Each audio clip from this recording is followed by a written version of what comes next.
Nag-open na ang aktres na si Kim Chiu nitong Lunes tungkol sa kanyang personal na buhay, isang buwan matapos kumpirmahin ang breakup nila ng longtime boyfriend na si Sian Lim. Biyaya ng maraming proyekto at umuunlad na showbiz career. Tapat na ibinunyag ni Kim na sa kasalukuyan ay hindi pa siya handang pumasok sa isang bagong relasyon dahil sa kanyang abalang schedule. Tinanong si Kim Chiu sa TV Patrol ng ABS-CBN tungkol sa paghahanap ng bagong kasintahan. Ayon sa aktres, hinahanap ko si The One.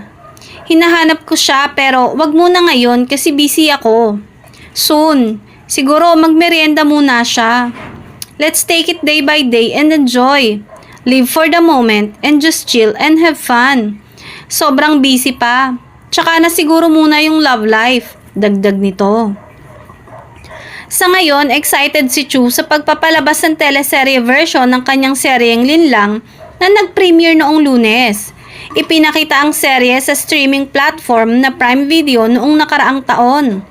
Ayon kay Kim, mas matitinding eksena at revelasyon ang itatampok sa teleserye version kaya dapat itong panoorin ng mga manonood.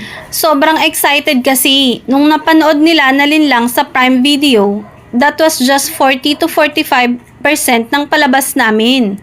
And this time, complete version and mas mahabang version. Uncut version of Linlang.